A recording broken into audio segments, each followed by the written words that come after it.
Okay, welcome to Japan, turn 5. Japan has 42 IPCs to spend. They're going to spend 12 on 4 infantry, 12 on 2 subs, 14 on 2 transports, and 4 on a new artillery. They will be declaring a series of attacks. Let's go this way. They will be loading up an infantry and an artillery on 2 transports and taking both Alaska in C-Zone 2 and the Aleutian Islands in C-Zone 8. They will also be taking out, well, trying to take out all of these blockers. So they're going to send two attack bombers and a fighter to C-Zone 16, 2 fighters and attack bomber to C-Zone 17, 2 fighters and attack bomber to C-Zone 18, and 2 fighters and attack bombers and a fighter to C-Zone 21. In addition, in C-Zone 21, they will be picking up an infantry from Okinawa and landing in Guam. They will also be picking up an infantry from Japan and landing in Manchuria.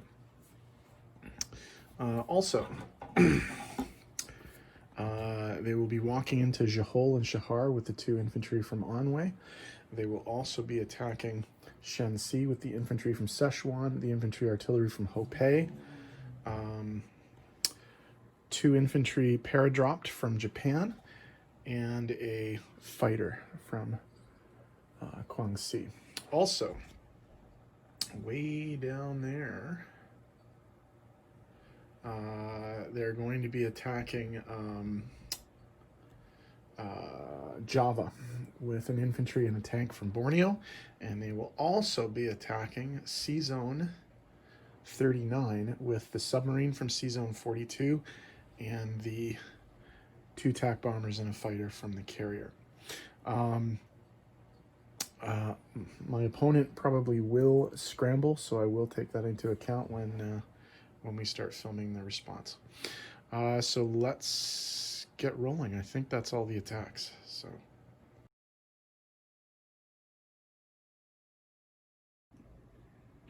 Okay, this is the attack on C-Zone 16. 2 tactical bombers and a fighter from the carrier Hiryu will be attacking the American destroyer, the USS Moffett. So here we go. 2 3s and combined arms 4. Oops. And that's 2 hits, so that was pretty straightforward. And a miss. So the destroyer is killed.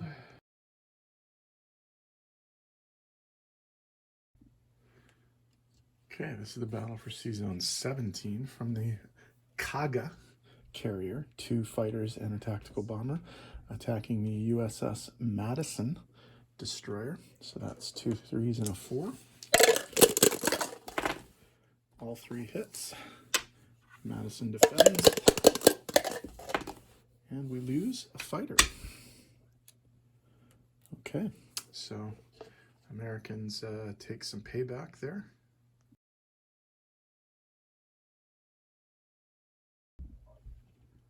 Okay, this is the battle for C-Zone 18 from the carrier Shinyo, 2 fighters and a tactical bomber versus the American destroyer USS Shaw. So 2 3s and a 4. All misses. Uh-oh. That's a hit. So we lose a fighter. So 3 and a 4. Both misses. Uh-oh. Miss. 2 hits.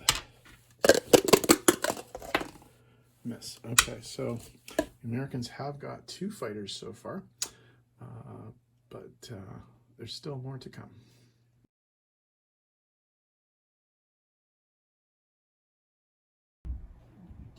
Okay, this is the attack on C-Zone 21 from the carrier Shikaku. We have 2 attack bombers and a fighter, and they are clearing the C-Zone in preparation for an amphibious landing by the SS Yoshida Maru.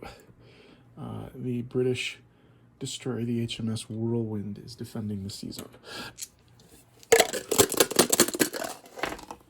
3 misses. Uh-oh. miss. 3 hits. Hit. Wow. So that was costly. I'm going to lose a attack bomber there. Okay. So the sea zone is cleared and the landing will take place in Guam.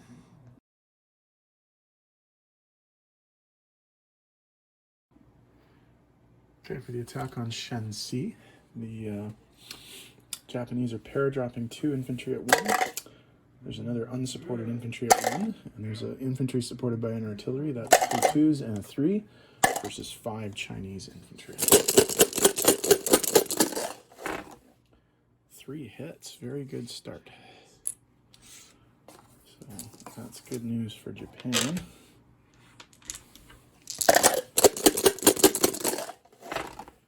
One hit. Okay, so they'll lose that.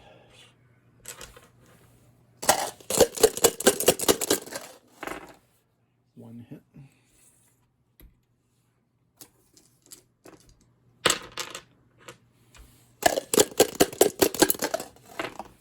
No hits.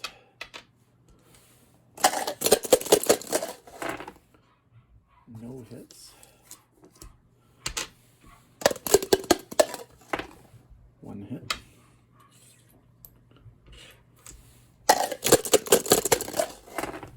Four hits. Well, overkill there. And no hits. So Japan takes the territory.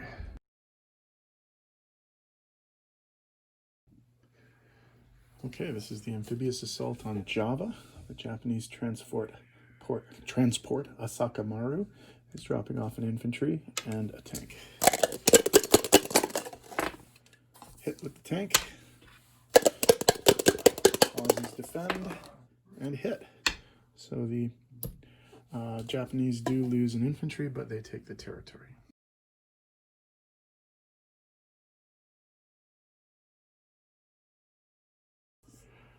All right, battle for Sea Zone 39. The Japanese submarine I-154 and 2 tactical bombers and a fighter from the aircraft carrier Akagi are going to be going up against the transport HMS Empire Arquebus, the HMS Zulu destroyer, the French Ladroit destroyer, and then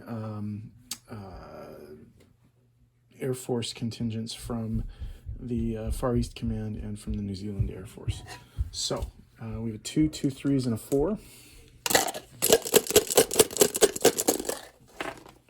2 hits.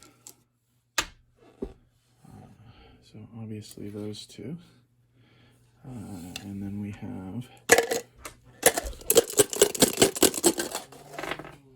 3 hits. Oh, geez. Well, I did say to the death. So we're going to go that guy, and that guy. So that's all that's left. This is not going to go well, obviously. Okay.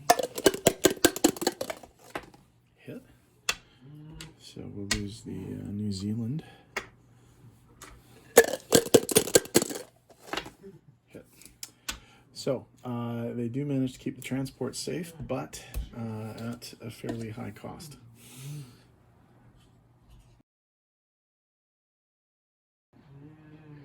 Okay, non-combat. The Japanese are going to land the 2 planes in the Shensi attack in Hopei. They're going to rail 1 infantry from Kiangsu to Kwaichao as a blocker. They're going to move the anti-aircraft from Kiangsu to Kiangsi. Over here, they are going to move 2 of their destroyers, 1 to Iwo in Sea Zone 17 and 1 to Sea Zone 18 as blockers for the American Navy. They will land all of the planes involved in the various assaults on the American and British forces back to the carriers in Sea Zone 6. And then down here, they're going to move this destroyer as a blocker to C-Zone 35 from C-Zone 43, and they're going to move the carrier from C-Zone 43 to C-Zone 36. They will also be moving these two fighters from Japan to Guangxi to help with the defense there. So let me tidy all this up, and I'll come back in a second with placements and income.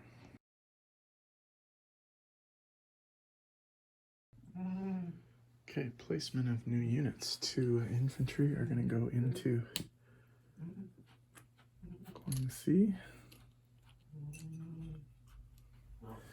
And then the rest are going to go into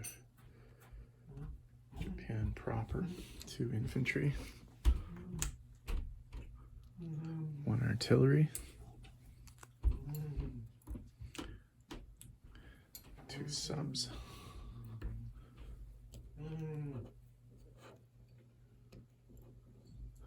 and 2 transports. Okay, income adjustments.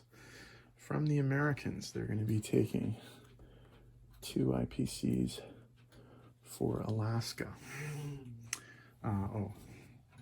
Plus Guam changes hands as well. But 2 IPCs for Alaska. So if we go over to the income chart, US goes down 2, Japan goes up 2 to 41. Okay, from China, they're going to be taking 3, 4, 5, 6 IPCs from China. So 41 to 47. China goes down from 11 to 5. And then finally from all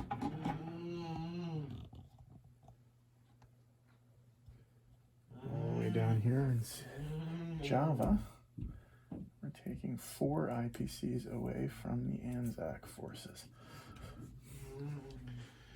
So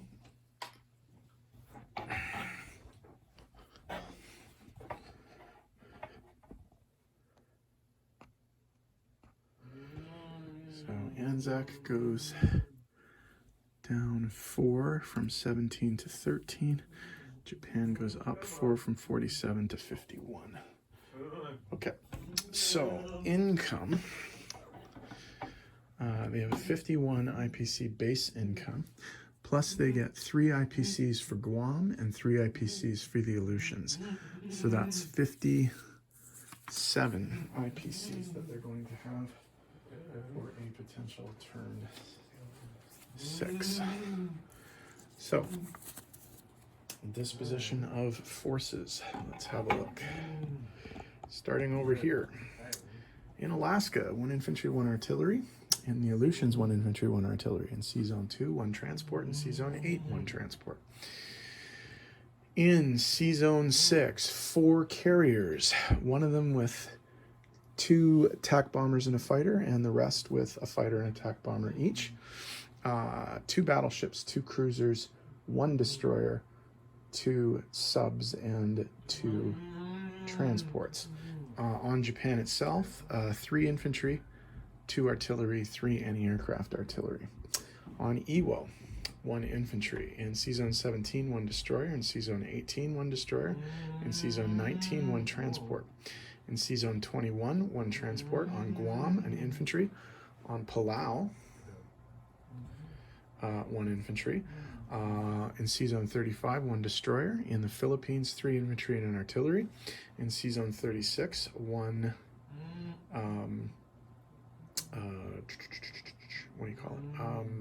carrier. In C-Zone 42, 1 transport. In Java, 1 tank. In Guangxi, 4 infantry, 1 artillery, and 2 fighters. In Guangxi, 1 anti-aircraft. In Kwaichao, 1 infantry. In Hopei, 1 air transport and 1 fighter. In Shenxi, 2 infantry and 1 artillery. In Shahar, 1 infantry. In Jahol, 1 infantry. and in Manchuria, 1 infantry. So that's the end of that turn. Americans are up next.